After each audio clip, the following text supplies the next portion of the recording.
being adaptable and finding a way through when it just seems like there's like 10 layers of brick wall in front. The ability to assess situations and still find some ounce of hope in a environment that is not very hopeful. And I think that's what's kept me going in times when I didn't think I could. I think that's the beauty, is that there is such a big component of the mental game and the soul game in the sport of ultra running.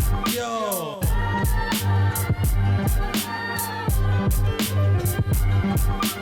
Hey, man.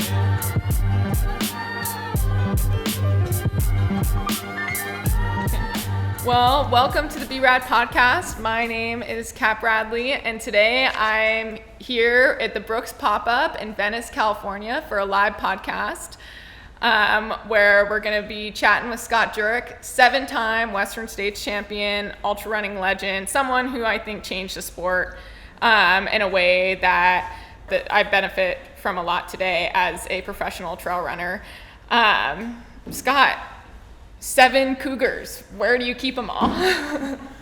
That's a good question. Actually, one of them went missing for a while. Actually, so I have, and this is funny. We're here at the Brooks Pop-Up because I had 2 of them at headquarters. So Brooks headquarters in Seattle, Washington, which used to be out in Bothell, and when they moved, there was like, where is the other cougar? And so I was a little worried. Like my wife was like, Jenny was like, what? You just like let them, you assumed they would take care of it, like somebody walk off with it or something like that.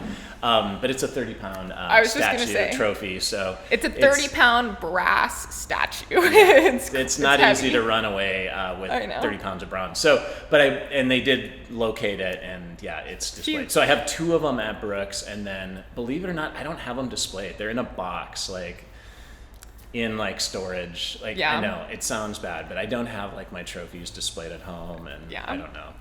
Jenny, they just don't maybe fit our Your our vibe. stuff, our interior decorating, so to speak. But I still cherish them. But maybe it's because you have 7. I have 1, and it's out. It's displayed. And and I think that's it is what it is. Somebody used to joke and be like, "Oh, you could melt them all down and make one trophy," or something like that, because it's You'd bronze. never move But it. I never took that upon myself, and I don't ever see myself doing it. I remember right after I won Western, it was actually like around this time, October, and we were at an event in Boulder, and you and I were on a panel together, and I wore my when you win Western, you also get a buckle, a silver buckle that says winner on it. And I wore my buckle. I was all like loud and proud, and you were like, "You actually wear that thing out?" I think it could be style. It could be like, in terms of attire, I think it could be. I always used to think that I would put like mine on a bandolier. I thought it'd be super cool with a bunch of awesome. like, AK-47 shells in between. Kind of like Bandito style, I don't know. I just thought that would be kind of fun, but I also thought it would be a little bit too like showy. A little mean, over again, the top, you have 7. But I did think about it after every year. I'm like, but there's like 4 or 5 of them. That would be kind of cool to make a bandolier. That's awesome. So, you really don't need that much of an introduction, but, again, 7-time Western States champion, you really changed ultra running and being like one of the first professional ultra runners. And you're a force in the community. Like no one, you put ultra running in the map, and you are mainstream for a very niche sport. That's who you are to the ultra running community. But I always like to ask this because like you're also a person. Like how do you see yourself in the community, and how do you, if you were to introduce yourself, like what's your job? What would you say? I usually end up saying like I don't know. I'm many things. I've cobbled it together. Like it's kind of weird because when I was at my peak years of racing, I always had a job. I wasn't able to be, I was a professional athlete, but having to pay the bills doing something else. And so I've always thought of myself as not, I guess my career in my passion for ultra running, because it wasn't really a career. It was a career, but it wasn't. If something could be said it's, I guess I was who I was, and I loved the sport of running. I loved the sport of ultra running. I loved what I was doing out on the race course, out like in my, I don't know, orbit atmosphere of what running and trail running was all about. But at the end of the day, it just kind of fell into my lap in a way. I kind of maybe got lucky with the timing of some things, but by the time I was like done with my peak racing career, like I was telling this story before, but I used to actually buy groceries with the extra money on like travel when I go to races, because I didn't actually get paid in money. I was always reimbursed for my expenses. So when I would be out racing, I'd be like, I'll buy a few extra groceries and tuck those in my like checked luggage so that I could eat for the rest of the week. I mean, that's kind of how it worked. Like it was just always. So it is funny, like as it transitioned now, it's like writer, I'm, athlete / I don't know. I don't even like to use the word influencer, but like I feel like everybody can be an influencer, because like we all influence people, but I hate using that term. And all of these things kind of came about. And then of course I was a physical therapist for so many years. Still, and coach. And so I don't know. I've worn a lot of different titles over the years, and I've kind of just allowed it to kind of come together into like what it is today. Which is, I don't know, a conglomerate of jack of all trades, so to speak, which has been kind of fun. And I think being open to that possibility. So if there's one thing I've learned, I used to think, I'm going to follow a path and I know where I'm going to be in 2 years, 3 years, 4 years, 5 years, 10 years. And that didn't really happen. And I'm like thankful that I just kind of like let things kind of rode out. I'm not recommending that path for everyone. Don't be 30-something or whatever it was, $40,000 in credit card debt to get to that place. But that's kind of, I just kept following this passion and cobbled things together along the way. And that's so interesting that you mentioned the credit card debt, because I've heard you say that, like you told me that like when I was like 22 or something at partying at Lewis. No, but before that, like partying with Lewis, you were like, because Lewis was like, our mutual friend kept trying to tell me to not take it too seriously, and it was just like he got in a lot of credit card debt. And that was like the words that scared me. He was like, "Don't do it, don't do it." Like, don't. And I always tell people, like, go to school kids, or get that job. I mean, running could be an avenue, but but I was like, Lewis, you're not doing a very good job. I mean, like, he seems fine to me. But I'd like to mention that, because like that is freaking scary, and like you had this crazy passion that you kind of just had to have faith that it worked out, and like where did that come from, and like how did you cope with the weight of that faith of like, this will work out, this is worth this 30% interest rate debt. That's well, it wasn't 30%, thankfully. Then I actually could find, but I don't know, to be honest, I didn't have this notion that things are going to work out and I'm going to like get rich, or I'm going to like pay off my debt.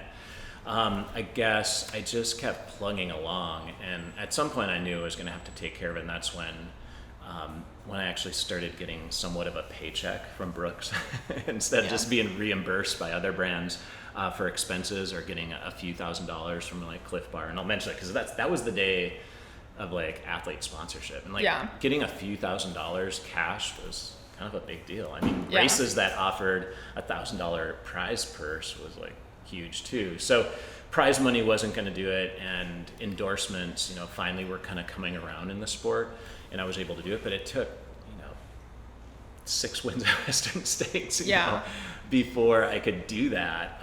It was just how it was. And prior to my generation, there was no money in it. So people did it like on their own, and there wasn't this like looming, I'm gonna one day, if I work a little bit harder, or if I just win Western States one more time, I'm gonna like pay off all my debt. And so for me, I had to figure out a way. So debt consolidation works, and just like, I don't know, I hear sometimes these wild talk show radio hosts are like, just go on the beans and rice diet. You hear these like, I hear it sometimes late at night. You're like I was on that diet. And yeah, I was on that. Like, I was on that diet because I chose I wanted to be vegan, Yeah. but I also was on that diet because I just like would go to the local co-op on Member Appreciation Day once a month and get 10% off. And I was like, how can I whittle down my rent every month, like find the cheapest place, live in a studio apartment in Seattle. And so I did a lot of those things, but I still kept following this ultra running like passion that I had and still wanted to keep seeing what I could do without this idea, I'm one day gonna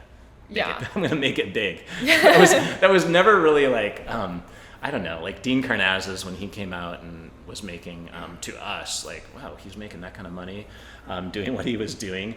That was, like, wow, there's actually potential in this, but at the same time, we're like, no, there's no potential. Look at most of us. We're all, so it's definitely changed over the years, but the faith was really, I have faith in myself to keep exploring I don't know, it was really like a passion project, or as one of my climbing buddies who I got to know over the years, like Dean Potter used to call it, as art, practicing as art. And I think in times when you are an endurance athlete, it does seem like this, it's a lifestyle, it's something that you are trying to pursue in terms of, yes, get better athletically, but there's some other kind of like, I don't know, soul chiseling that occurs, or some kind of form of like self, if we're to put it's hard to describe this in terms, but a self-honing mechanism. It was that I think was after. And in the end of the day, if I was in debt because of it, it's kind of like artists or musicians or a lot of things, or if you're just following this career, or a startup or entrepreneur, like hopefully things work out financially, but if they don't, I think at the end of the day, I needed to have another reason. And that was like, I knew this sport, this art, or this passion was going to be good for me. Yeah. And it kept me on a good path, I think, overall. There could be a lot of other ways I'd spend money. Although sometimes I'd doubt myself too. Like, again, having faith, sometimes that faith wanes. And I'd be like, is this really, like, I could be at home in a nice, like, warm, four walls and, like, a roof over my head, all, on my couch, just really comfortable. Totally. Or in that case, my futon, which was barely long enough to, like, hold me. But it was like, there was a lot of doubt too. So I think it's like having faith in things, but also the doubt is normal. And I think that doubt, or that like being scared, was useful. And maybe being in debt was a good, being a little bit scared, although it's not fun. But yeah. Like I said, I'm a big fan of debt consolidation, like chiseling away at it before it becomes too much of a problem. So I don't know, it was too long ago, but I finally did climb out of it. But I tell people, and nowadays it's really hard, and I think that's what it's hard no matter what. So following a passion or something you really believe in, that is good for you and good for the betterment of like society. I think that's where running falls in. It's like running's a great thing. I love the people, I love the community, and as I got outside the ultra running community, it's just like this vast universe, so to speak, of what running does for people. I love what you said. You said two things that really stuck out to me: soul chiseling and self-honing. Which I love. I especially love soul chiseling because it's in ultra running. It's like, it's freaking hard. It takes, blood, sweat, and tears, and you're just kind of picking away at it, until hopefully you have a version of yourself that you're proud of. And, in that time, and like, I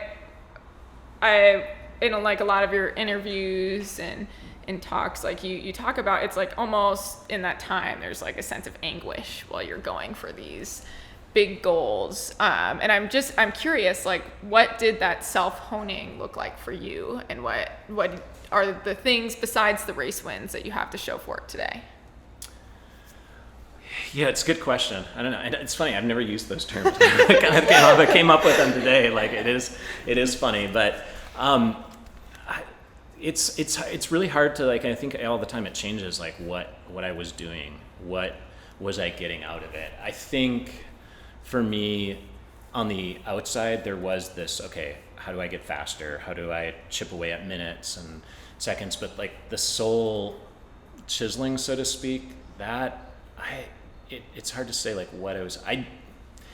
It's kind of one of those things like, you know, when it's done, when you've completed a goal, or you've been out in like a place of discomfort, or a place of just really digging to the core of who you are as a human being, and maybe as a who knows what terrestrial like specimen. There's certain things that happen, and you just know at the end of them, at least for me, I knew at the end that, I hate to use the word like better person, but I was something and somebody different. Yeah. And I got glimpses of that somebody or something that made me want to go back for more. And you know, that I think is the real, I don't know, secret elixir or potion or secret sauce. Like that's the stuff, and I don't know what it was, but I knew at the end of the day, or at the end of the race, or at the end of my training runs, at the time, I didn't really think so, and it took me a lot of years. I think initially it was just like, okay, run harder, train harder, eat better, figure out all the little things I can do. But as I studied more like Eastern philosophy and other like just adjunct training methods and like things like breath and yoga, I started thinking like there's more to this sport and this passion than just me getting faster and winning cougars at Western States. Yeah, totally, there is. And it's like, you know, that's kind of a funny thing in ultra running, as it is like every 100-mile race, it is a journey, you know, and it is, you know, you do have to learn to be present with yourself. And it is more than just the wins. But you wanted to win all those races, you know? I mean, yeah, then I could be a fierce competitor and turn that on. Totally. You know, and then be the peaceful warrior, so to speak. That was somebody who was contemplative on certain things. But yeah, it's kind of, and it's weird because sometimes I'm like, oh, was I a better version of myself? You know, I was just like, I don't know. And I think it's okay to want to win, and still, you know, I think there is a balance, especially, you know, I think there's nothing wrong with being a competitor. I say as a competitor myself, so like, who knows, you know, monkey speak, monkey talk. But, you know, but it sounds like you did a lot of self-reflection on it. And did you ever reflect on why you wanted, you know, winning Western States was so important to you? I think why it was it was most important because it was the best arena for me, or the best like setting. A lot of people talk about a setting to achieve like greater things than ourselves or go beyond, and like in that setting, it was, at least back then, like the best place I could really work on that. I mean, there are other races obviously, but I knew that race would yield probably the best competition. It was the race to go, not just because, okay, if you win Western States, you're a big deal, or you're going to gain some kind of notoriety in the sport, which, you do on the side of that, do benefit from that. But it was the best place for that. And so for me, I felt like that at the time was the best place to do that. And then I think a side benefit, and something I later realized, was like, okay, I'm getting other things out of this than just the winning. Yeah. And that comes, sometimes it comes after an athlete's career and they can talk about it, but at the time you're so focused on things, and it's maybe better not to reflect too much, because I think sometimes with ultramarathoning and training for hundreds in particular, you have all this time to like think about this stuff, and then you're out there doing things that most people would not want to be doing, and running in the rain for 8 hours, and the hills of the foothills of Seattle and the Cascades, like. But I think there's benefit on reflecting. It's just like, how much can you reflect on it before you start going a little crazy? I hate the term crazy, but going a little like just maybe insane, because you can start to think like, I probably shouldn't be doing this. And then actually, like, there are times like throughout my career where I've had those thoughts, and like I think that's when athletes crack, so to speak, or the cracks start to happen where they kind of just doubt themselves, doubt what they're doing. kind of question, like, can I still be as competitive as I was? And that's hard to do, especially in a sport where ultramarathoning, where you do have a long window relatively. I know, like, people talk nowadays like, oh, to be at your peak, you know, you really should be this age and you have to have this under your belt and this training. And so it's still a little forgiving for the most part compared to some sports. Totally. And I'm not saying youth is not beneficial, but I think that's tricky in a sport where you can still compete. And like, how long do you want to like burn that candle down and really keep pushing it? And how long mentally do you have? And I think that's where it's been hard for me, because I've loved the sport so much and wanted to keep doing things and challenging myself. But there comes a point where you're just like, yeah, maybe I'm not like as hungry as I used to be. Yeah. And so what would you tell an athlete that is hungry but is, you know, has that doubt, you know? And I think it could go for, and then I'll speak to everyone, because it's not just elite athletes, but it's like, how do I have that hunger and have that doubt? And I think it's like, for most people, it's good to have that scared doubt. And I think there is some fear that happens with doubt, in that you're fearful that you're going to lose what you once had. And I think fear is very important for us to like keep evolving as human beings and growing. That's a general term, but for that growth to occur, that fear. And so I guess, recognize the doubt.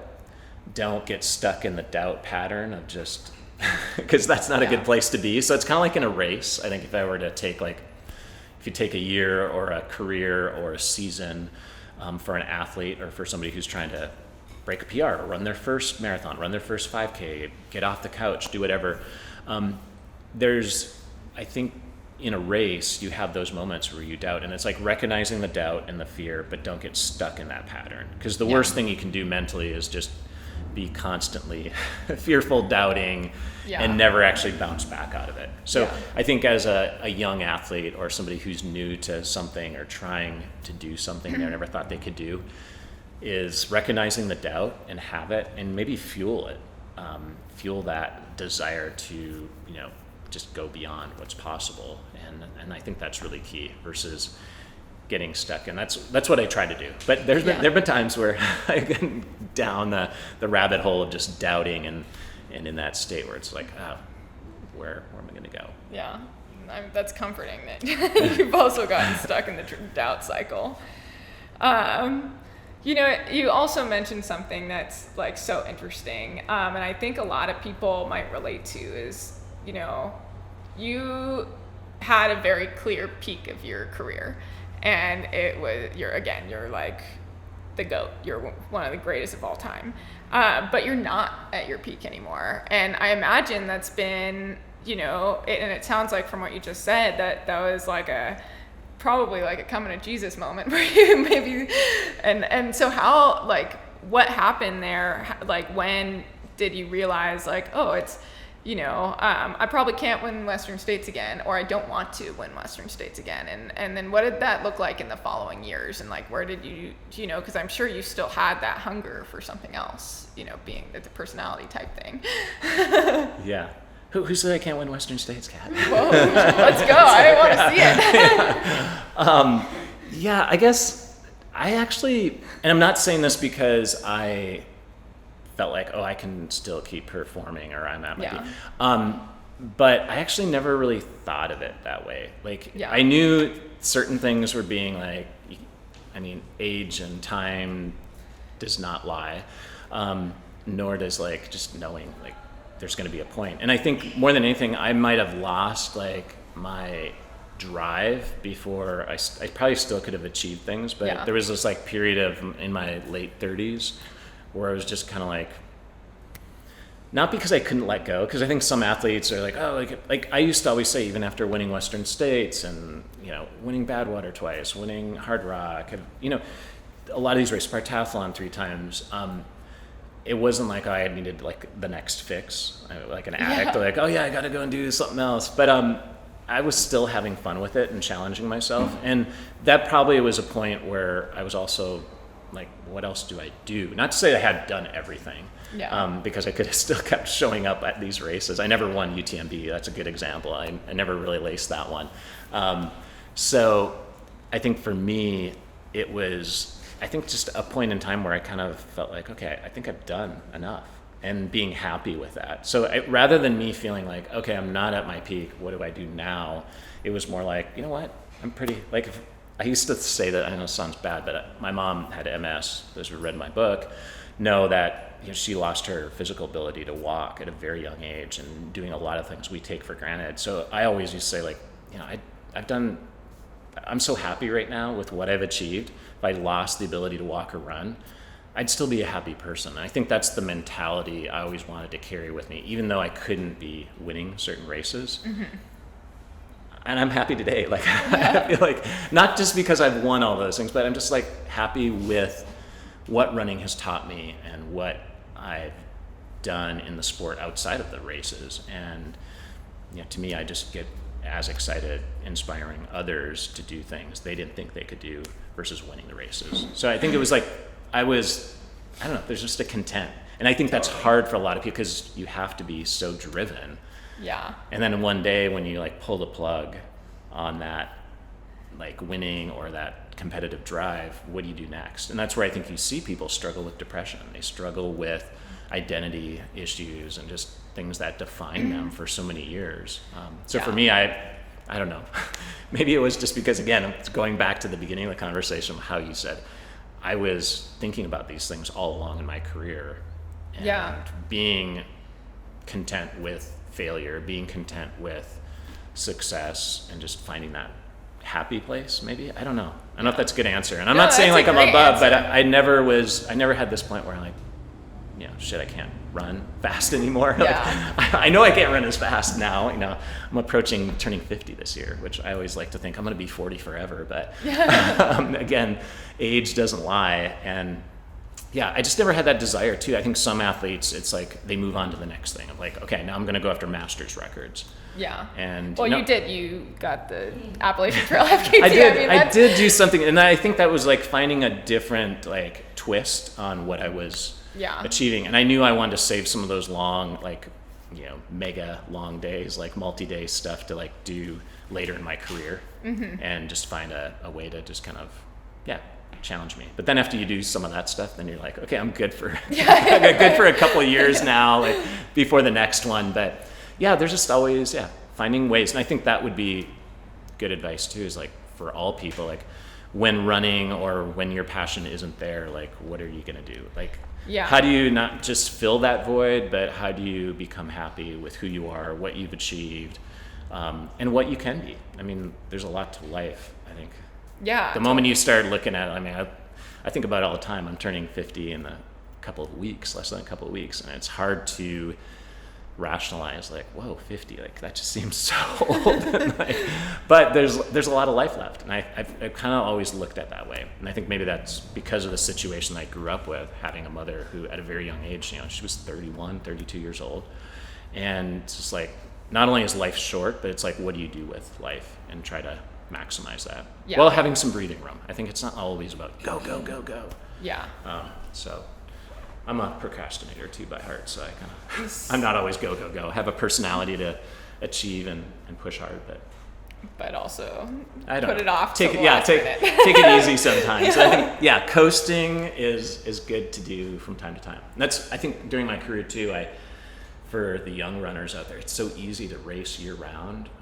I did a lot of time where I'd go 4 or 6 weeks and hardly run at all. Like maybe I'd run with the dog a couple times a week for a few miles. But I took that Kenyan East African advice of just like off season, you just literally don't lay around and put on some pounds and just like just chill out for a while, which I think helped me too. Totally. You mentioned earlier that you couldn't really make running a career till after you maybe lost that hunger. Like, when did that switch? When did it switch? Where was it, like an overnight thing? I mean, obviously not where you're like, now this can be a job, like a legit career. another part to that question, a huge part of that for you is being well known, and that, you know, going from an ultra runner who wins a lot of races, but also is kind of like a, you know, dirtbag in the woods to like someone who's well known, who's like speaking for Apple, Brooks's maybe longest standing athlete, to like New York Times bestseller. That's crazy. Yeah, it is. Like, I guess when you look at it, when I'm just, again, doing, I guess for me, I was just doing my thing, and, you know, obviously I was aware of, like, yeah, I'm in this New York Times best-selling book, like Born to Run, or I was in ESPN magazine after like a bunch of events that I'd done, and people got interested in Badwater more and wanted to. So like there were these things that did happen that I was aware of, like, okay, this makes a difference in terms of like what my profile or awareness goes out there. But for me, I don't know, I just kind of, it's kind of like, I think I've gotten to know like a lot of famous musicians and movie stars, like through Born to Run, and all these, like when ultra running started becoming in vogue, and like, oh, there's this weird sport out there, and befriended like business folks and being involved in those circles, but they're just down to earth people, really at their core. And I think that's, for me, is like, I just always want to remain who I am and not get caught up in that, and not be like, and there wasn't a point where, like, it was kind of funny how I started making more money because of running, and indirectly, you know, obviously there's other things like speaking and working and doing the things that I was doing, and social media coming about, those, which were all things that I had to like navigate. But it was also the point in my career when I was also like, again, not as maybe hungry, or realizing like, okay, I think I've kind of done what I wanted to do, but maybe I should still keep going, and was kind of in this weird place. And that's probably when I started realizing, I remember Jenny, my wife, she still gives me shit about this, because I'm saying, sorry, I probably shouldn't be swearing. No, you can swear. No rules. She would, give me a hard time still to this day. Like, remember Leadville 2013, like, and you just like walked it in. And I don't know, I was like in top 10, like I had a really bad day with the stomach, and I was in this phase, and I think I mentioned it in North, how I was just in this point where I'm like, if I were to name like a really good example of when things kind of hit and it was a reality, it was that point when she says that you just walked it in, you didn't have that drive. I'm like, well, my stomach was like turned upside down and all around, and I was just not having a good time, and just and that's probably the key, not having a good time, and over for so many hours and so much discomfort. And she's just kind of like, well, you've gotten through way harder things, and of course, but there are some times where I'd just be like, I don't really need to keep doing this, or do I really want to? And there are times too that I've pulled out of races, and that one I just, instead of pulling out, I just walked it in and like kind of just suffered through it and got to finish. But she was like, and she still gives me a hard time about that. And so that was probably a point where like, am I just trying to go out there because I feel like I want to do this, or I should be doing this? And I don't know. I still like look at it as like, it was still a good 100-mile like adventure. Yeah. And I think it's okay to be that in that spot. But it was kind of this reckoning of like, okay, what am I doing right now? Yeah. And then a couple of years later, I do the Appalachian Trail, like find some other, so it took a while though. I was kind of in a funk for a while, like what do I need to do anything next? Should I do things? It's like, I don't really make money by running races. It's all the other things that I do. And you never were in it for the money anyway, so like. Yeah, it wasn't. It was kind of one of these things where like, okay, now I'm not able to do my physical therapy practice. Oh, now I can't really coach. Like, I just had to like put focuses on other areas and aspects. And I think that was helpful early on too, that I did have a job. And I think sometimes for the young runners out there, or aspiring to be, I don't even know, I hate the term professional runner, because we're all professionals, right? Like, for me, it's like, true. I was a professional runner, but I wasn't getting paid necessarily in my early days. So I think it's about that, I guess, having that balance. And that's where having a job and having maybe another outlet could be good for some people in a balance. But it is tricky now. I was just going to say, like, what do you think now? I read something recently that no one in the top 10 at UTMB or CCC this year had a full-time job. Really? For male or female? Male or female. Interesting. Because Ludo, what place was Ludo again? I don't know what place. I wonder. I always thought he had, but yeah, it's true. I mean, Francois, I was talking to him at UTMB. Like, doesn't have the winery anymore, the vineyards. Like he's just training and racing, and like some of these individuals are like, oh, okay, they have a job. Like, totally. But yeah, it's shifting for sure. Mm-hmm. And the times have gotten faster, and as more money has been sunk into the sport, it is yielding just incredible competition, incredible performances. Did you foresee this coming, and like, what do you think about it now? Because it is a total cultural shift for ultra running, and like, for someone, I love the adventure aspect of it. Like, I did my first rim to rim, like, with a bunch of people I didn't know. We took 16 hours. We like put beers in our pack, That sounds like Cap Bradley style, right? Yeah, hiking the Appalachian Trail barefoot, or in moccasins. I remember. I'm like, okay, this girl actually has the old school vibe of like doing ultras or doing long trails. But here I am, and I like the balance, and I actually do like, as someone who's super intrigued with, okay, like, how fast can I get? But I also love that old school style. Matt Fitzgerald, who coached me for a while, told me once that some people brace for the storm and some people are the storm, and that I was the storm. And like, if I had like some guardrails and I could just like blow off a roof, but if without the guardrails I will be super destructive, mostly to myself. And I see like these professional, and so I see myself in this changing culture as a sport, and I'm like, yeah, like, I want to sink my resources into this and see where I can go. But I'm also like, let's hold on, where do you think, how do you think it's going to affect athletes in the sport, and like, what do you think about it?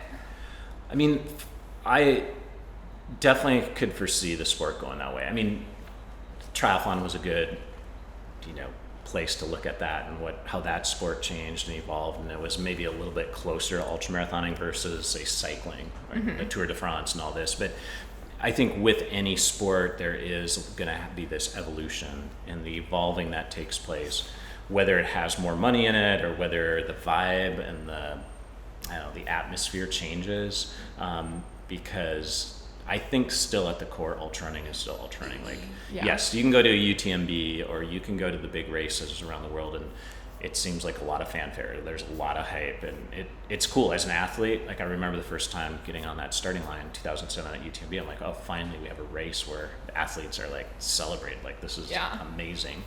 But for the most part, you can go to any race though, and it's still down home, like how I used to go, and it was. We camp out the night before, have some beers, after the race, hang out, like battle each other during the day, and then we're buddies and hanging out after the race. It was kind of like a concert tour. It was like we were groupies just going to the next concert, and that still has that. It still has that vibe. So I think yes, the sport is going through its growing pains that are going to happen, and I think it is hard as athletes who are trying to make it and excel.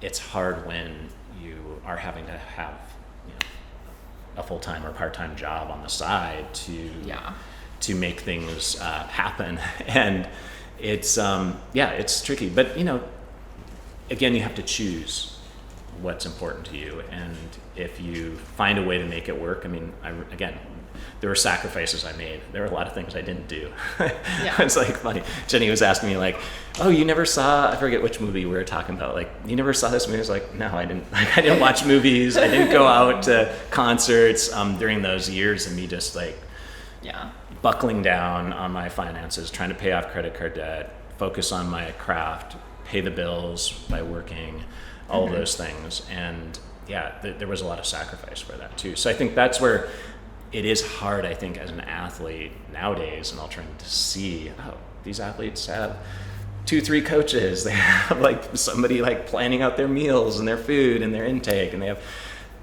just this scientific approach, which I had to do all myself because I was just fascinated with it and I loved it. But it wasn't like I could call a coach up like, hey, because nobody knew. I knew more than most coaches in terms of ultra running. So it was like fun to be in that spot, but I can see now the pressures of, they have everything, and all they have to do is eat, sleep, and drink and run. Like, it's just like, that's all you have to do. It's like, and that's hard. But at the same time, I think there are those stories. You see it in all forms of endurance athletes where people rise from like these situations. They're like, whoa, they were just where, 2 years ago, and now they're doing this. And so I think it's good. It's good feed for the soul and for just that drive, I think. What would you tell an athlete that is, scraping and clawing and trying to make it, because just like you, it's their passion, I'd say claw more. Claw Take more. Yeah. Just keep, because I think, it's true. It's going to get more and more competitive. And I think that's always been the case, and the sport, but there's always been good athletes, and I think you probably turn off the social media more. I think it's okay to you got to be tuned into some of it, because some of it is inspiring, some of it is motivating. Strava's amazing, but I think it's also we used to never post our training, and it was one of those things you never wanted people to know what you were doing. And so when people are like, whoa, Jim went dark on Strava before UTMB, I think it's good to sometimes, it's great as a tool to motivate one, but sometimes the social media and just knowing what everybody else is doing can just make the athletes who are clawing away and, grinding at a job and, working out in the evenings, early mornings, that stuff is definitely not healthy to listen to all the time. So occasionally, I remember when the people, I don't know this, but the ultra list, the listserv that was for ultra running, you don't even know what that is. I don't know what that is. You don't even know what that is. It was basically the early days of social media. And it was, the ultra serve was run out of Dartmouth of all places. It was bizarre, but somebody who had started it. And the internet was in its infancy, like Netscape. And the only way that you got info besides reading Ultra Marathon or Ultra Running magazine, because websites were really not happening a whole lot, was to read the listserv. And the listserv was basically a chat that people would post things, and it was all just, there was no photos, no videos. It was just, who's doing what at this race. Oh, I heard this person was, training that way. And I never looked at that stuff. Yeah. And that I remember, amazing. Ian Torrance would forward me stuff before, I don't know, 2 months, 3 months before Western States, being like, oh yeah, they're talking shit about you. They're they're saying this person's going to take you down, and this person, and that kind of stuff, that actually fueled the fire. Totally. So I think bits of it, that's okay. Because if it can drive you, to another mental state, but if it brings you down, that's not good. Yeah. So it's like that happy medium. That sounds like it's what we tell kids, some social media is okay, some is not, but where do you find that line? Balance, I think, less is more probably always, Potentially, yeah. I mean, but For again, me, now you need to do it so that so it's like finding that balance, and there's cool things about it too. Totally. I'm one of those old people that I do think technology, and I can say I'm old, those things can be beneficial. It's like using them to your advantage. Yeah, it's like metrics on your watch. I think they're super valuable, and I coach athletes, and it's important, but I also tell my athletes to mostly tune them out. We can talk about them a little bit, and I think social media is the same. You can use it, to motivate yourself, to see what's going on, to get inspired, but if it's ever not serving you, you got to know when that is, and recognize it. Definitely. We've talked a lot about what you've done, and I want to talk about your future a little bit, and what type of impact do you hope to leave on the sport and the world?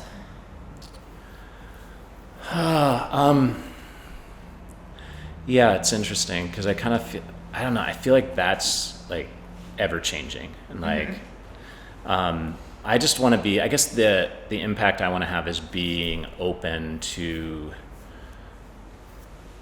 the horizons in the future that are out there, because I never have felt like I'm going to make this stamp. I know it's funny when you introduced me being like, oh, it had a huge impact on the sport. I mean, I don't know. I was one of many people that I feel like have allowed the sport to grow, but I just, I don't know. I don't think of it in that term. Like, I don't wake up in the morning and like, I'm going to put this stamp on the sport, or I'm going to do that. I don't know. I'm not, I don't know. Maybe that's the part I'm not as driven. Like, here's what I want to do. Maybe I should be doing more.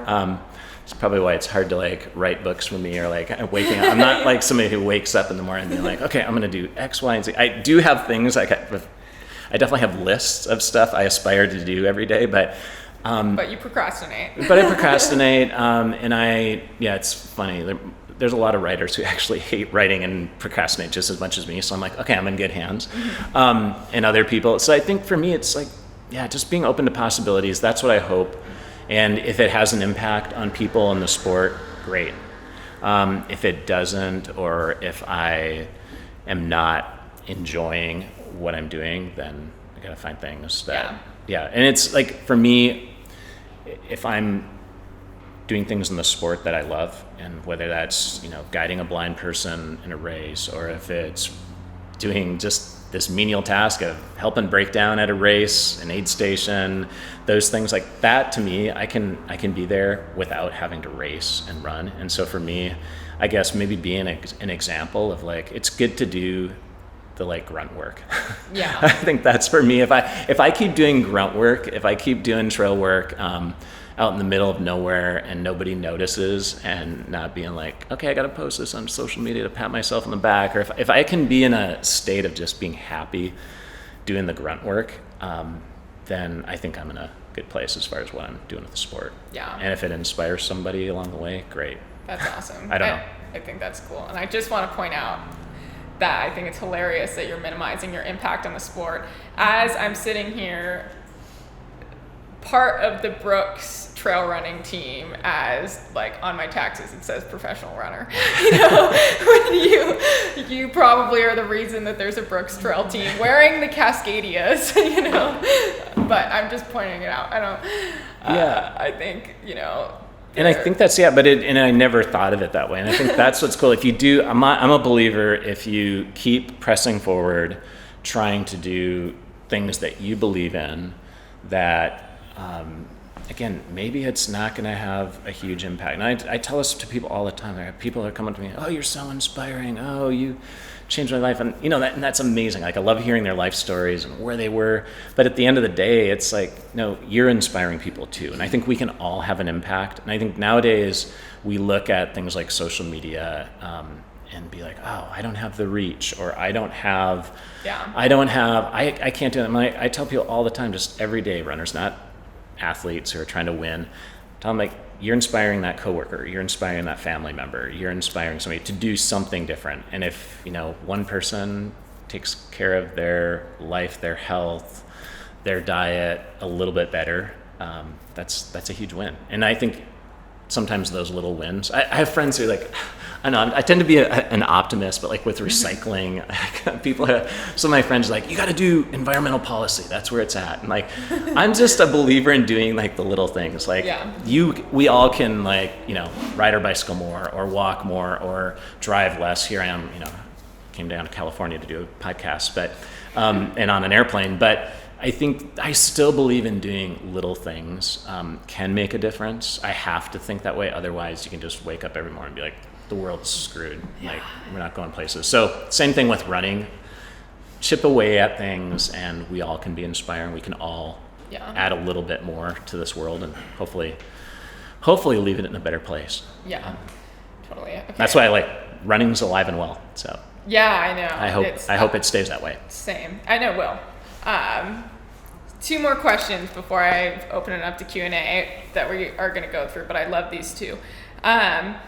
You talked about getting to meet and be around all these people who are excellent at their craft, musicians, whoever else you listed. Musicians stood out to me because that's the thing that I love the most besides running.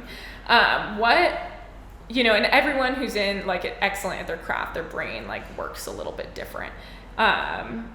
What is it about you that, that ticks a little bit different than like your average person that has led you to being the person you are with this crazy career that you've had?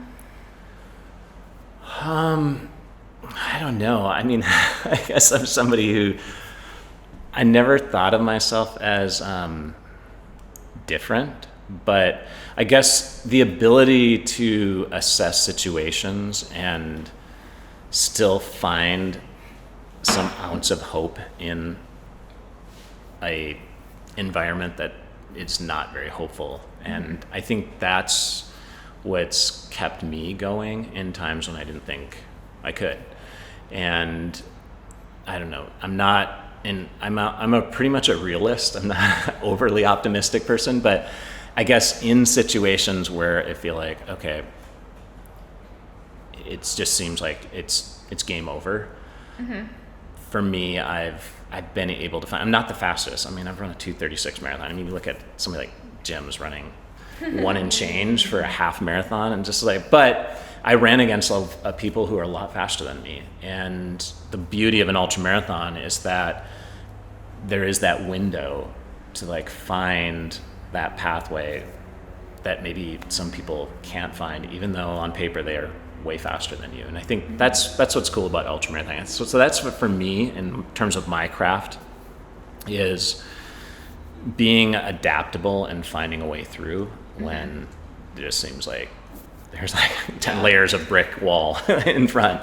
And that to me, I think, has probably been because on paper, I'm not supposed to be probably winning the races I've won. Maybe, I mean, especially by now. Now, today's standards as things get faster. But I think that's the beauty, is that there is such a big component of the mental game and the soul game in the sport of ultra running still. Because you look at the actual paces that runners are running. I mean, yes, it is fast. If you look at, say, the 24-hour world record that was broken, Janos Kouros, which we thought, he used to think it was going to be up there for centuries, was broken. And like, even those, like, they're fast, but, on paper, it's like, oh, could I run 8-minute miles for 24 hours? I don't know. It's still like, I don't know. So it is up here. So I think there is a huge mental component still. Although it helps to have the speed of a 1 hour half marathon. Sure. The baseline is much lower or much higher. So last one, what is something that you're proud of that, people wouldn't typically know? Your average fan wouldn't know, and like maybe just Jenny, or like,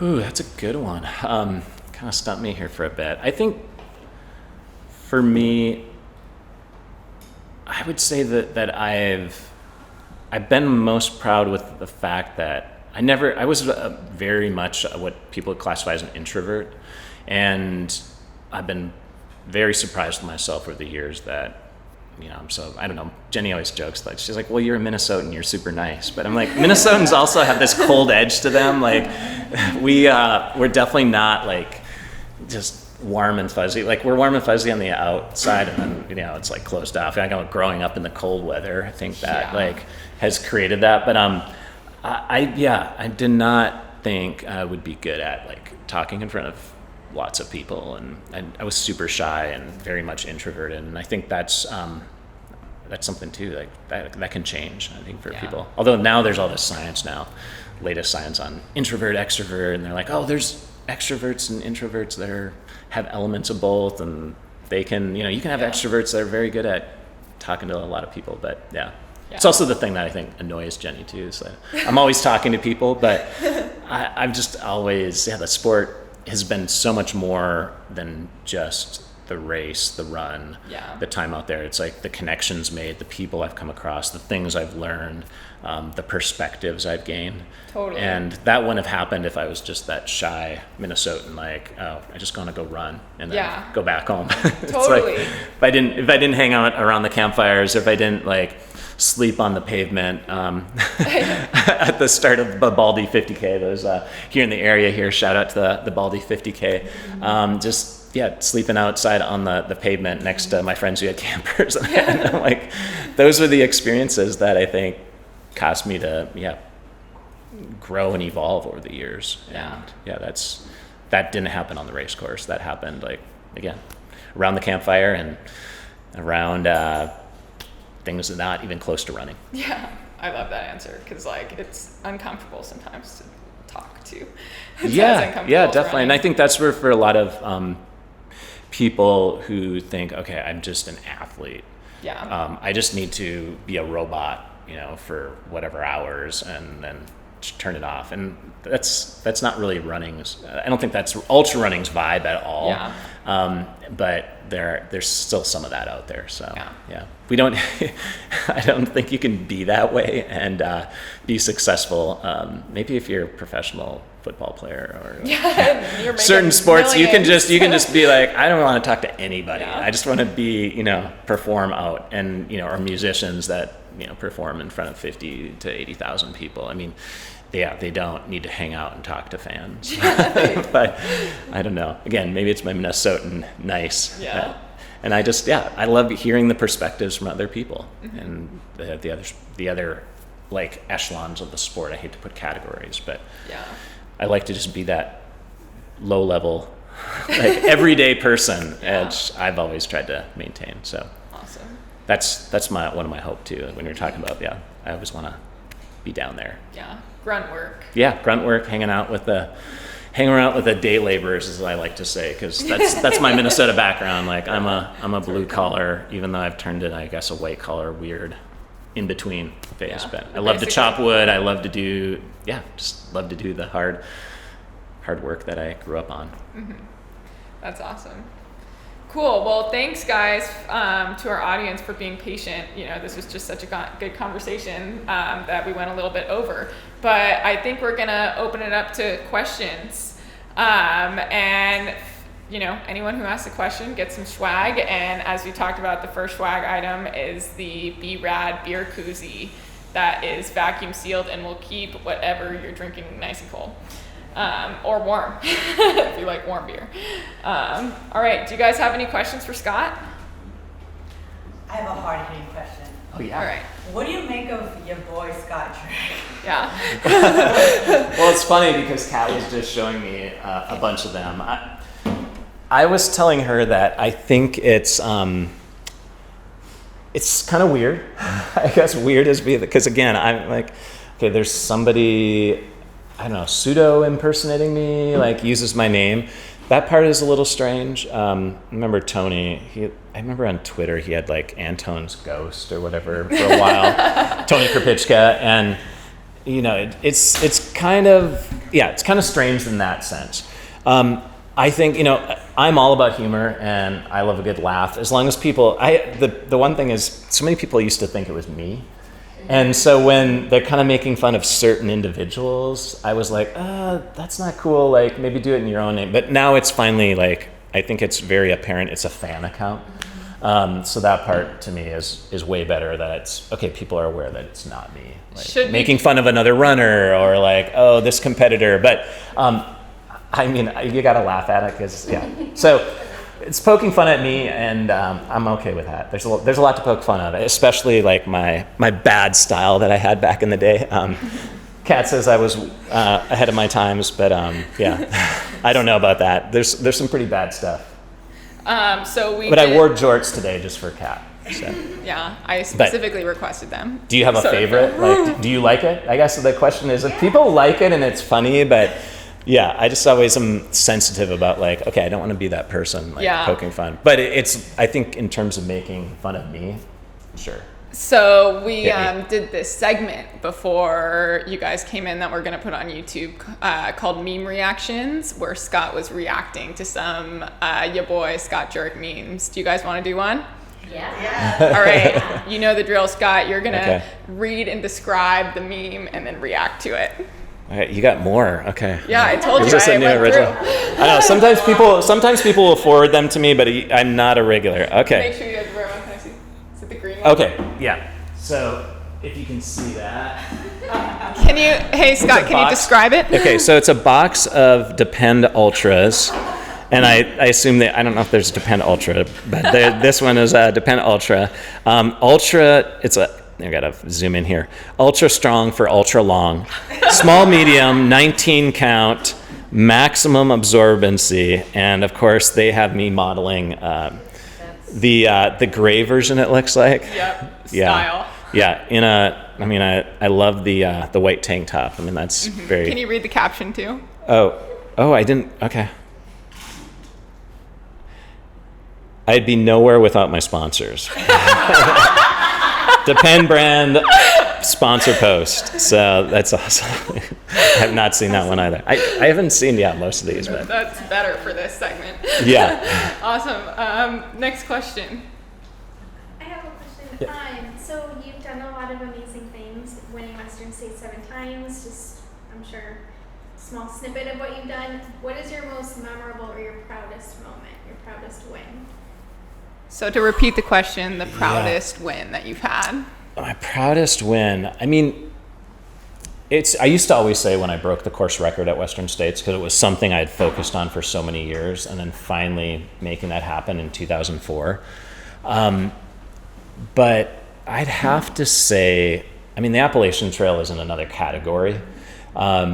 That was like every day was a different battle, different race, different, and just doing that for 46 days straight. There's just nothing else that tops it in my book. But it's hard to say, like, just to pick one. But if I were to pick, like, that's kind of like the, I don't know, it's like the epic tome that you have always wanted to read, but never got around to reading it.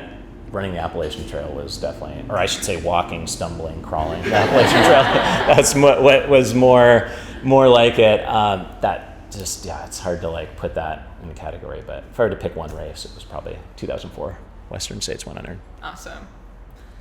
All right, Phil, you had one? Yeah.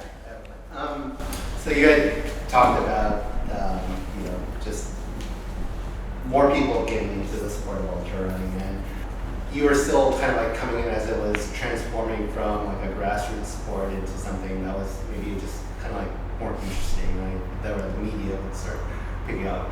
But now, Kat, with you kind of like being a part of what ultra running is today, it's gotten so much attention. And with that, there's so many more athletes that want to do it. Not just professional athletes, but everyday runners like ourselves. We're now intrigued by a 50K, a 50 mile, or even a 100 mile, right?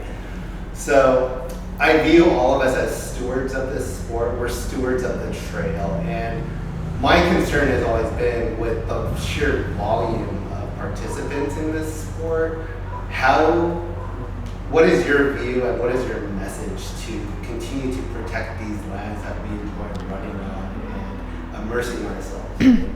Because I think that's really important, because we want everybody to enjoy these trails, but I've been at some of these trail events and it's like you don't see you do observe some like not so great behavior by crews, by runners, and by like even media. So what would your message be to your listeners and to us to continue to exercise good stewardship for these lands? Yeah. So the question is, how do we act as stewards of the trail as ultra running and trail running really starts to grow? How do we protect the trails that we're running on as new trail runners come in and maybe don't know how to protect and treat the places that we're running on? It's definitely a dilemma, and I think about it all the time, and I've thought about it a lot over the years. And my whole goal was like, the more people running ultramarathons, the more people running out on the trails, hiking, moving their bodies, the better, right? Like, I'm a big believer in that. I think we can do it sustainably.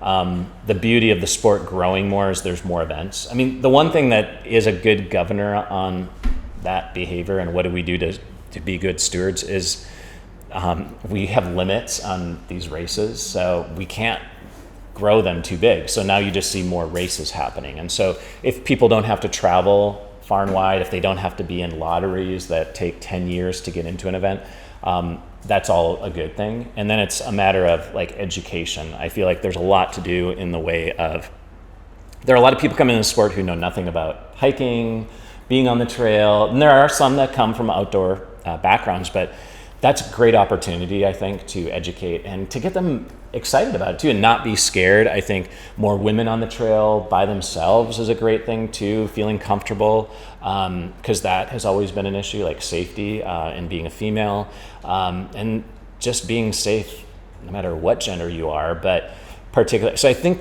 the barriers to that, like if we can bring out more education, who does that education? That's a tricky thing. Like I don't know, is because the last thing we want to do to the sport of ultramarathoning is have more organizations. Like I feel like we're the anti-organization sport, and there's some backlash with things that are happening with UTMB Ultra Trail and like how that's like growing, and are they trying to be this governing body at the same?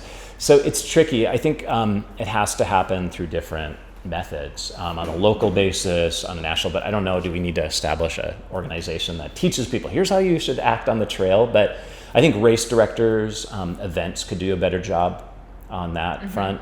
And just fellow runners. If you see somebody, you see people just drop, and by accident sometimes, drop a gel top or something like that, that micro trash that people don't mean to. And then there's all the egregious stuff, of course, that happens, or leaving toilet paper when you're going number 2, like not burying, it's a big issue, I think, anytime you increase. But to me, it's like we still need a lot of people out there, because if nobody goes out to these places, who's going to protect them?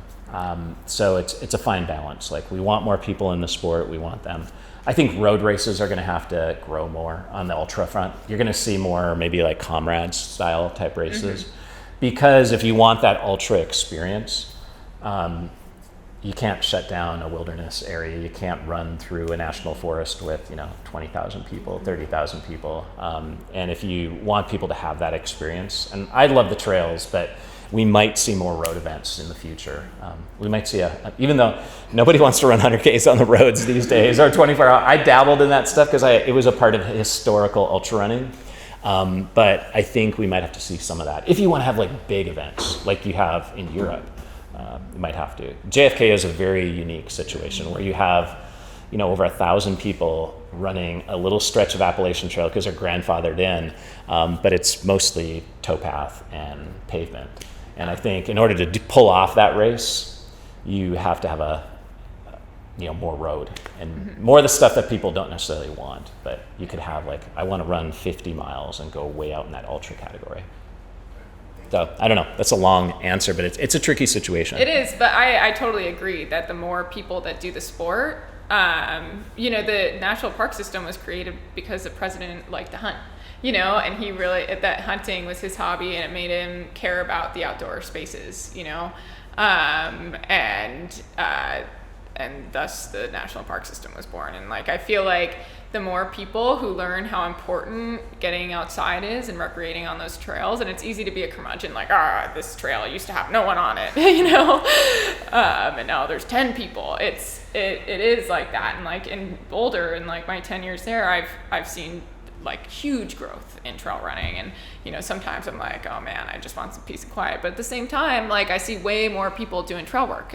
When I did trail work out there, it was sometimes just me and 2 other volunteers, and I just saw a photo the other day of 40 volunteers, and they're turning people away. So I think it's good. And as far as the behavior that's maybe not so good that you hope comes out of a place of just not knowing, you educate them, and when I first moved out to Colorado from California, and before that from Hawaii, I remember I was, 2013, I was volunteering at Hard Rock, which is high alpine terrain, super delicate, and I was going out to do trail work. I thought I was doing something really good. And I accidentally drove on some basically high alpine grass and which is super delicate, and the ecosystem takes a super long time to go. And I thought I was doing a good thing. I was oh cool, I'll just park here, and then someone came and yelled at me, and it was the best thing that they ever did, because I learned, and they were I even don't even mind that he yelled at me, because he was nice afterward. He realized I didn't know what I was doing. But it was super impactful for me. So I think just telling people when they're messing up, even if it's uncomfortable, is really important, as you said. As long as you don't pick a fight. Yeah, It's like, yeah. don't pick a fight with a trail runner out there. I don't know. Yell at them. Yeah, it's like that fine balance, I think, Yeah. like combative, but like, yeah, education and awareness. And sometimes it does take, and having a delicate hand, I guess, and like going back and forth. Yeah, and realizing that people just don't know. Like, I care a lot about the outdoor spaces. I just saw a passive patch of grass when this guy was like, this is tundra it takes like decades for this specific type of grass to grow, so. All right, anyone else? Yeah. So you've always, at least to me, seemed like you just have this undying love for the sport of running, and it's not convoluted by industry, by what other people tell you think you should love. That's at least how it feels to me that you feel.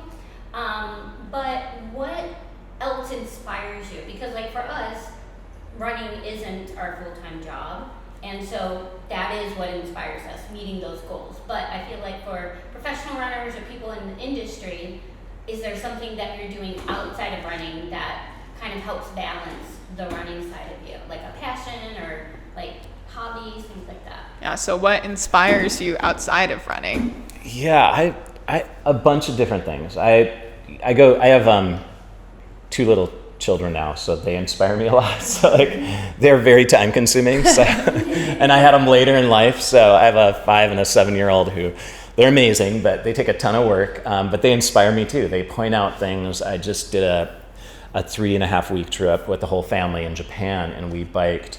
And the kids this year biked on their own bikes. We have done a trip in the past where we pulled them in a trailer, and just seeing the world through their eyes and watching them, especially my little son, 5-year-old, was like on a 16-inch wheel and 2 speeds. I always kept telling him there's multiple speeds in the back. I never told him how many because he wanted more speeds. And just seeing him grind, he did 20 miles one day, and not trying to turn them into ultra runners, but I think it's like having an impact, and then also seeing, so gaining perspective through I've always gained perspective from like music and other art forms, doing things like writing, which I was like, this is so hard. So finding things that are hard to do. And again, I love sometimes, like, I know it shouldn't be, sometimes it's on, when I have a list of so many things to get done, the last thing is like, I need to chop wood. But sometimes I look forward to those moments where I just like doing something basic. So sometimes finding those like really simple, I don't know, maybe we shouldn't call them passions, but they're really exhilarating. And that's where like the trail work, the giving back, like finding ways if you do have a passion, if it is running, like maybe you don't have to always be running the race, but the guiding visually impaired runners finding ways. So for me, it's always been like, how can I find like things outside of the sport? Hanging out with athletes from other sports or other artists has always been helpful for perspective. And then, just had a passion for food.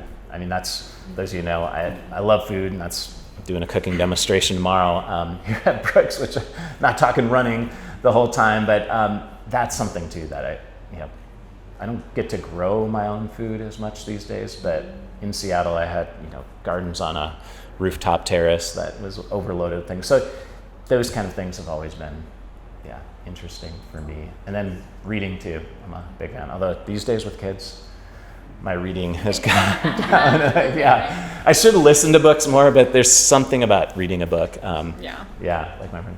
So those are the things I'm most. But I used to think when I did a stint here on and off in California that I would pick up surfing, and then the learning curve was just too big. But when you live this close to water, you live in Hawaii, it's like you kind of, so I think doing things that are off the way outside of your zone are good things to do too.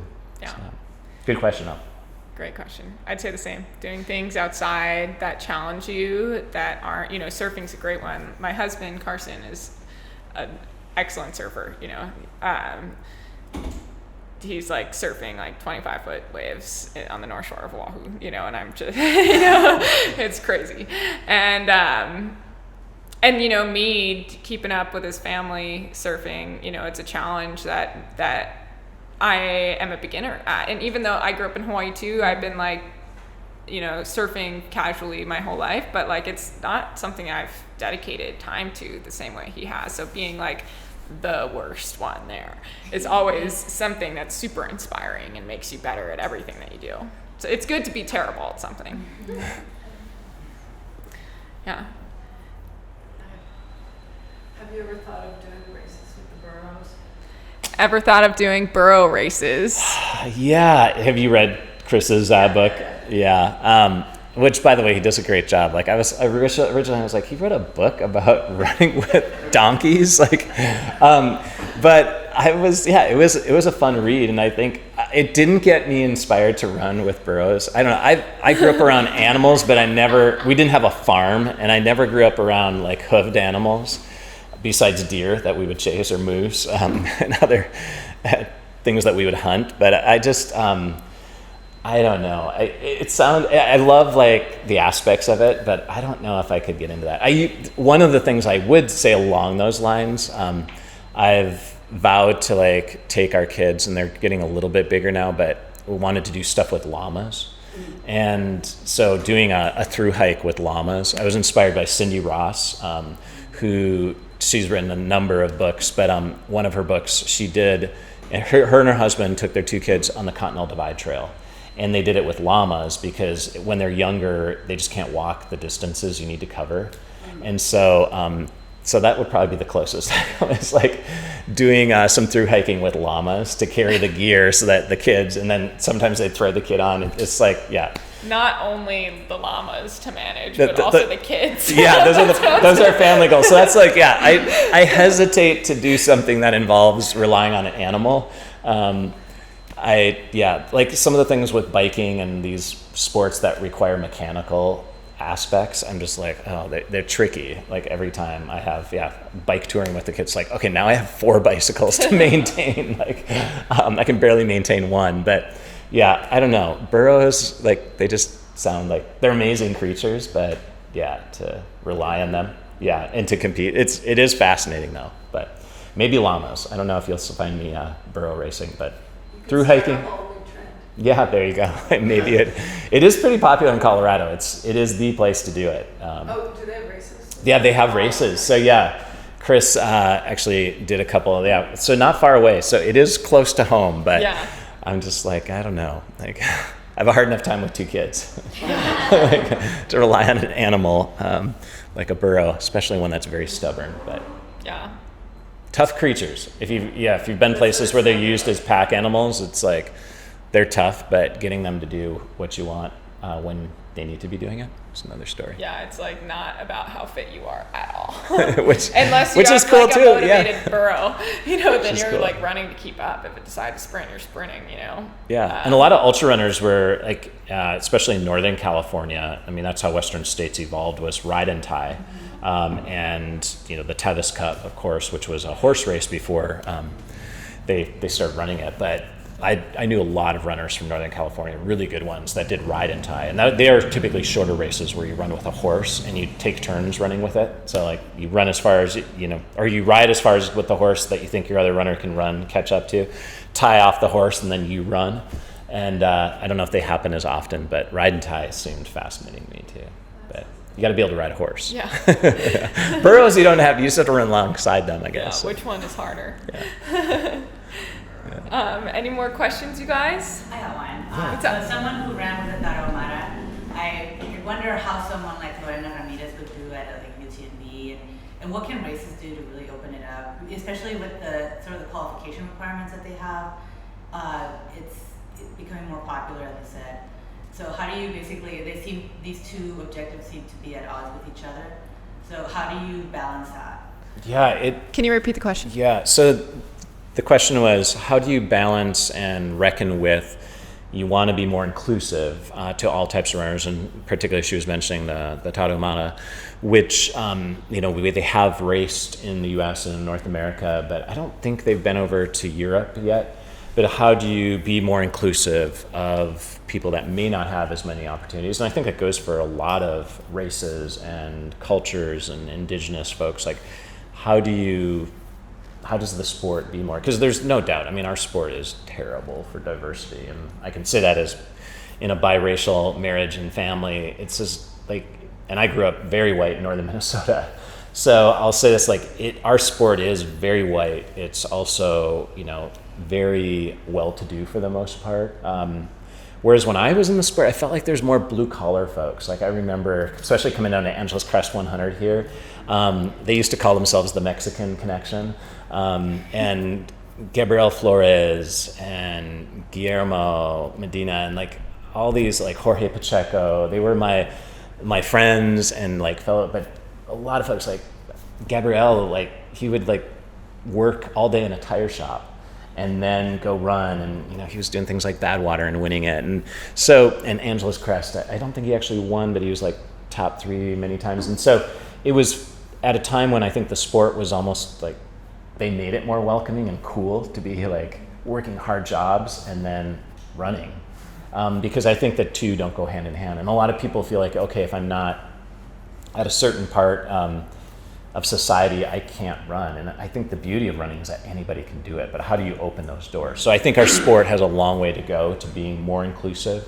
We're doing a better job of celebrating women, I think, in the sport, but it kind of ends there for the most part. So it's like, how do you I think races do need to have, I still think, like, there's nothing wrong with a race director being a dictator. And I say that because there are races that have done a better job of, like, you know what, I'm going to let in whoever I think I want that can add to competition or can add to this race. And I think that's where race directors and organizations can do a better job of, like, making a decision.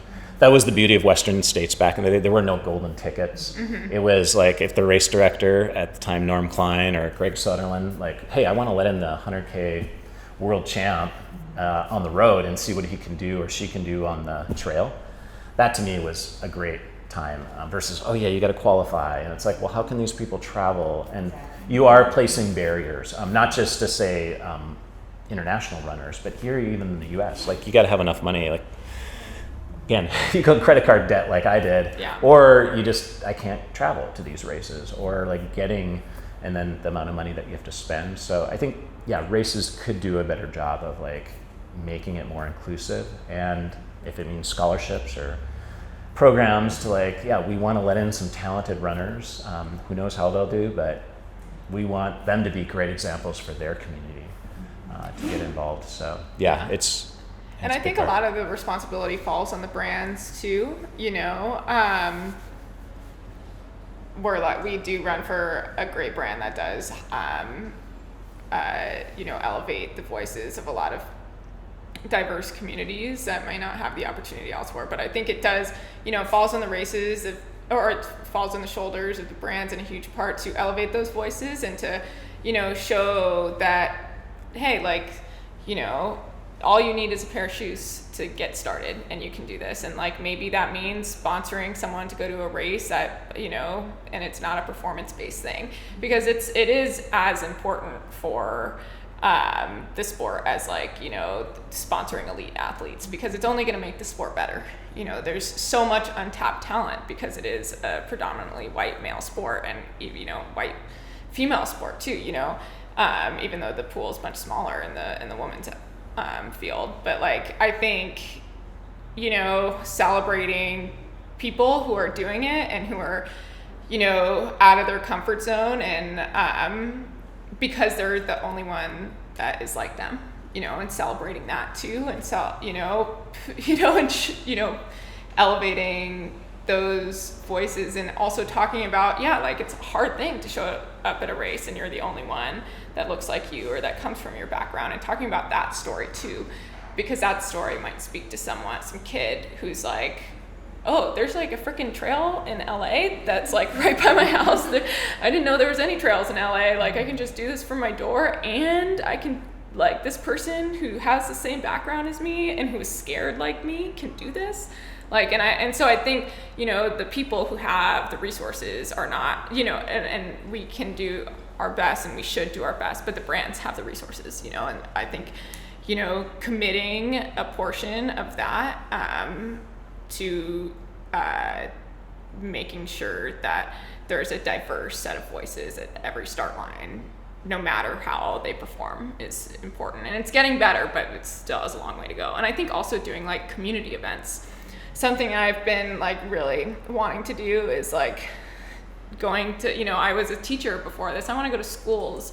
And I did a lot of my practicum stuff at what's called high-risk schools. And something cool that came out of that is just because I'm a runner, I was working with like 4th, 5th, 6th graders a lot of times, and they would ask what I was doing. And we talk about running and like Aurora, and it was super cool. And so like sending athletes to schools and athletes committing to doing that work is, I think, also important and only going to be good for everyone. Like there is no downside. It's just hard. It's just time, you know, time and money that, like, you know, it's hard to commit to sometimes. Yeah, and having the role models, I think, like, and that's where I think on the community level too, there's a lot that you can do, because it is hard, but we all have probably enough time that we could run a half hour or an hour. And I think having those role models within the communities to be like, yeah, you could do this. But I don't know.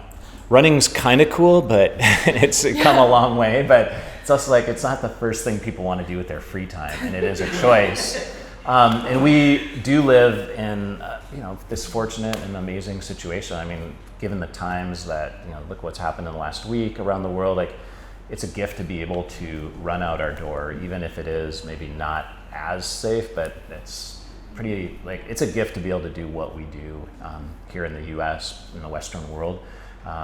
Overall, it's pretty safe. And we have that opportunity. We don't always take it. And it's a hard decision. I mean, I've been there. The last thing you want to do is like lace up your running shoes if you've worked a 12-hour day or you're working 2 jobs. And if you're a single parent, I mean, there's not. And I think that, yeah, there's got to be better programs. I thought like the babysitting at events was a really cool idea. There's like been talk about like how do you offer moms, and I think this goes up because I don't know what the numbers are, if it's 7 out of 10, 8 out of 10, 9 out of 10, the single moms are out there. They're the ones who can't maybe run a race because of childcare or something like that, or do a training run. Like, how cool would it be to have like a program to, watch kids, whether it's the mom or the dad, or like have some free time.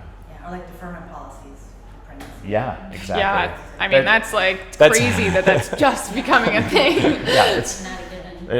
there's a ton of things we have to do, but it's having role models. Connor Ryan, who's a indigenous skier, who, if you haven't checked out his work and what he's doing, like making like a sport like skiing, which is expensive, like running, you don't even need a pair of shoes really, but he's really doing some cool things with indigenous people from North America and programs. So it's like a sport that really has a big barrier to entry from a cost standpoint, like lift tickets and getting on the mountain. He's doing some cool. So I think running is a pretty easy one. It's just like, how can we like infiltrate like school stuff and I think it's like just that young showing age. that it's accessible and it's not, and like making it fun too, because that's a huge, barrier too, is running's always the punishment in sports, and like going in and telling kids like, this is fun. You don't have to go fast. If you want to walk. If you want to like jump over a rock, that's super cool. I think that's important too. And like just that messaging around running is, and that again, that happens by going to schools and talking to people and talking to kids, and then talking to like, not just into schools, but like, being a good community member and telling, your peers like why you do it, and that's, the only way that we're going to see change, is making running accessible. And it's not accessible to people because the time, but also because it's hard, and people, it's totally misunderstood. Yeah. Doesn't have a huge cool factor until you've gotten a taste of it, I guess. Yeah. We can do more out there. Awesome. Any more questions, guys? What's up? As you're both just these incredible ambassadors for Brooks, just a simple question. Can you share with us and this is for both of you, what Run Happy means to you? So what does Run Happy mean to you? Well, why don't you take that first one? Oh man. I think my younger sister, she hasn't been a runner in the same way I has. Like running has always been my thing. And she's a great example of someone that like has misunderstood running. And she's always, I've been the crazy one because I like to just like push and do this hard thing. But that's not the case. Like I fell in love with running because it was freedom. It was my time. I grew up in like a crowded house. Like I'm one of 4 and there was like no room for all of us, and it was, you know, loud, and like running was my time and my only time, and it was my freedom. And it didn't really, like, even when I started running for fun when I was maybe in like 4th or 5th grade, and I'd walk a lot, you know. I'd like walk and run and do whatever I wanted. And, you know, my sister, who's super busy, in grad school, working a full-time job, she like needs something for her mental health. And I'm like, go for a run. And it took her a long time to do that because running's hard. She's like, you've always been crazy to run. You know, she and Carson, my husband, call me pathological for running ultras. And then I was like, no, just come with me and do it. And like, you don't have to go fast at all. It should feel good. And then she, you know, started doing it, and it did feel good. And, you know, now she just did Loon Mountain Race in the East Coast, which is like one of the most famous mountain courses in the country, and she had so much fun. And I think that's running happy, is like it's not performance, it's not doing it for any other reason other than like it feels good and it's freedom. And now, just like it was my freedom when I was a kid, now it's her freedom. It's her freedom from like her crazy busy life, and she's like dedicating her whole life to like save the world. She's like she grew up in Hawaii, and her whole purpose in life is to like make Hawaii better. And it kills her sometimes because it seems hopeless. But like running right now is her outlet to like, that's her time. And that's, you know, she owns that no matter what it looks like. And she did Loon Mountain, and like, she doesn't even know how fast she ran it. You know, she knows nothing about it. She ran it, and like, and that's running happy to me, is like, you know, and seeing her do that has really reminded me of that. I would say for me, run happy is like just being happy in the state that I am at that moment. And that's where I know it's kind of like sometimes at Brooks, like the run happy thing is like, run happy. Like, it's just like, everyone's just happy. But for me, it's just a contentness, if I could say it. I don't know if that's a word, but being content and finding that on each run, or hopefully most runs, or if it's some of the runs. That's what running happy is for me. Great question. Cool. Is that all, you guys? Well, thanks so much, Scott. Thank you, audience, for coming here, and thanks, listeners, for tuning into the BeRAD podcast. It's been super fun. One of my favorite episodes yet. So give me some nucks. Yeah, thank you. Thank you, Kat. Thanks for having me. Awesome. It's been great. Thank you, folks.